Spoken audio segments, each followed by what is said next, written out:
ओम नमो नारायण वासुदेवाय। दोस्तों, आज हम बात करेंगे उस पवित्र तिथि की जिसे धर्म शास्त्रों में संतान प्राप्ति और सुख समृद्धि का सबसे बड़ा वरदान कहा गया है। वह है पुत्रदा एकादशी। इसे वैकुंठ एकादशी भी कहते हैं।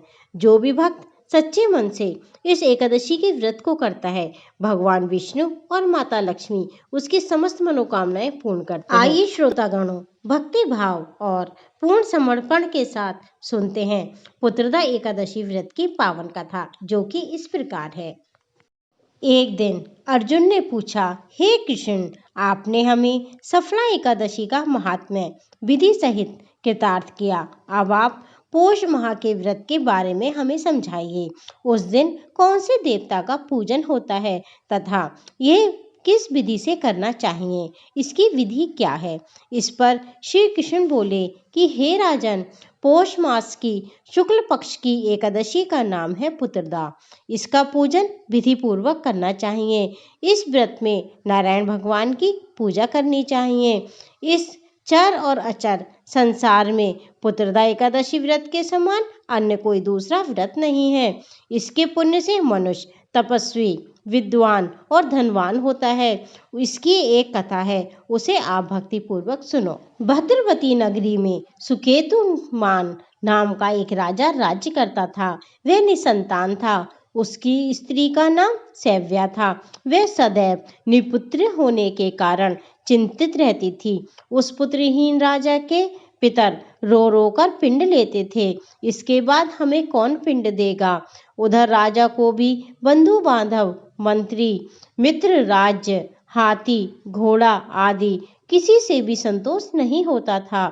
उसका एकमात्र कारण पुत्रहीन होना था। वह विचार करता कि मेरे मरने पर मुझे कौन पिंडदान देगा, और पुत्र पितरों और देवताओं से उद्गण नहीं हो सकते। जिस घर में पुत्र ना हो वहां सदैव अंधेरा ही रहता है। इस तरह राजा रात दिन इसी चिंता में लगा रहता था। एक दिन राजा ने अपना शरीर त्याग देने की सोची, परंतु विचार करने लगा, आत्मघात करना तो महापाप है। राजा इस तरह मन में विचार करके एक दिन छिपकर वन को चल दिया। अब राजा घोड़े पर सवार होकर वन, पक्षियों और वृक्षों को देखने लगा। उसने वन में देखा कि मृग, बाघ, सुअर, सिंह, बंदर, सर्प आदि सभी भ्रमण कर रहे हैं। हाथी अपने बच्चों और हथनियों के बीच में घूम रहा है। उस वन में राजा ने देखा कि कहीं तो सियार कर्कश शब्द कर रहे हैं और कहीं मोर ध्वनि कर रहा है। वन के दृश्यों को देखकर राजा को सोच विचार में दोपहर हो गई। अब राजा को भूख और प्यास लगने लगी।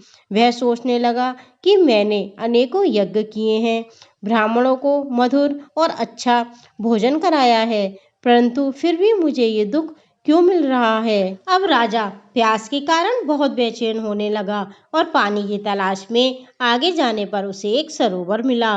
उस सरोवर में सारस, हंस, मगरमच्छ आदि सभी जीव जंतु जल क्रीड़ा कर रहे थे। उस सरोवर के चारों तरफ मुनियों के आश्रम बने हुए थे।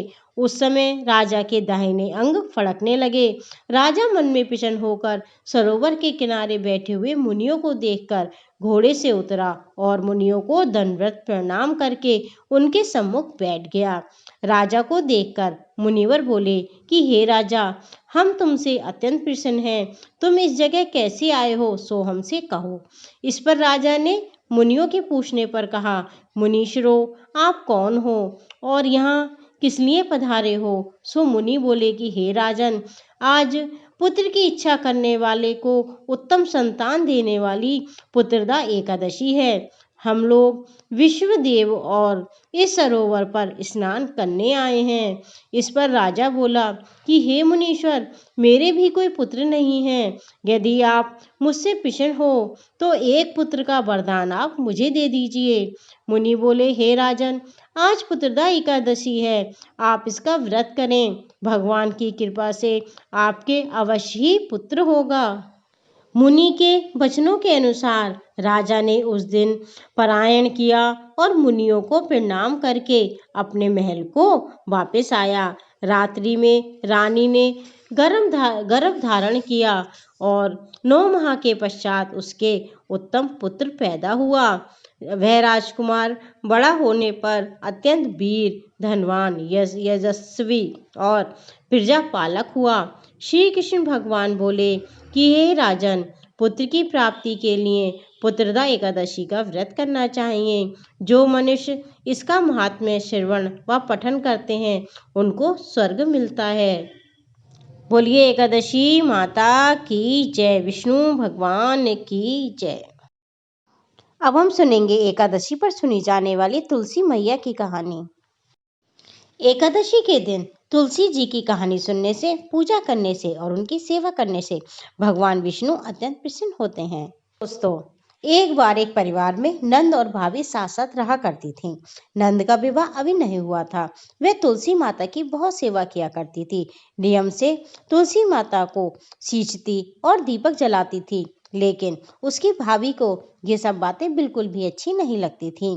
जब भी उसकी भाभी बहुत गुस्सा होती तब वह यही बात कहती कि जब तुम्हारा विवाह होगा तो मैं बारातियों को तुलसी जी ही खाने को दूंगी और दहेज में तुलसी ही दूंगी। जब देखो तुलसी की ही सेवा करती रहती हो, घर का कुछ काम नहीं करती। कुछ समय बीत जाने पर नंद का विवाह तय हो गया। विवाह के दिन भाभी ने अपने कहे अनुसार बारातियों के सामने वह तुलसी माता का गमला फोड़ दिया, जिसकी सेवा पूरी निष्ठा से उसकी नंद किया करती थीं, और तुलसी के पत्ते बारातियों को खाने को कहा। तुलसी माता का फूटा हुआ गमला स्वादिष्ट पकवानों में बदल गया और अपने कहे अनुसार तुलसी की मंजरी के गहने अपनी नंद को पहना दिए। देखते देखते तुलसी माता की वो मंजरी बहुत अच्छे हीरे जवाहरात के गहनों में बदल गई। भाभी ने वस्त्रों के स्थान पर तुलसी का जनेऊ पहनाया तो वह सुंदर सुंदर वस्त्र बन गए। अब जब वह ससुराल गई तो उसने दहेज में बहुत सारी तुलसी जी रख दी। वह सारी तुलसी बहुत अच्छे हीरे जवाहरात वस्त्रों में बदल गई। अब भाभी को बहुत आश्चर्य हुआ। उस नंद की बहुत तारीफ होने लगी। अब भाभी को तुलसी माता की पूजा का महत्व समझ में आ गया। भाभी के पास भी एक लड़की थी। अब वह अपनी लड़की से कहने लगी कि तू भी अपनी बुआ की तरह तुलसी माता की खूब सेवा किया कर, तुझे भी बुआ की तरह ही फल मिलेगा। लेकिन उसकी बेटी का मन तुलसी पूजा में नहीं लगता था। अब लड़की की विवाह का समय आ गया तो भाभी ने सोचा जैसा व्यवहार मैंने अपनी नंद की शादी में किया था वैसा ही मैं अपनी लड़की की शादी में भी करूंगी। मेरे व्यवहार के कारण मेरी नंद की इतनी इज्जत हुई और उसे इतना अच्छा घर मिला। उसने अपनी बेटी के साथ भी वैसा ही करा जैसा नंद के साथ किया था। उसने तुलसी का गमला बारातियों के सामने फोड़ दिया, लेकिन क्या हुआ, वह मट्टी ही रही। मंजरी और पत्ते भी अपने रूप में ही रहे और जनेऊ जनेऊ ही रहा। सभी बाराती भाभी की बहुत बुराई करने लगे। बोले देखो कैसी माँ है, अपनी लड़की के साथ कैसा कर रही है। ससुराल में भी लड़की को बहुत ताने सुनने पड़े। माँ के व्यवहार के कारण उसे बहुत कुछ सुनना पड़ा।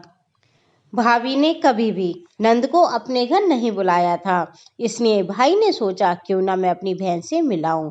उसने अपनी पत्नी से बहन के घर जाने के लिए कुछ सामान मांगा। तब भाभी ने एक थैले में ज्वार और बाजरा भर के दे दिया और बोली और कुछ नहीं है मेरे पास, दे दो अपनी बहन को ये सब जो मैंने तुम्हें दिया है।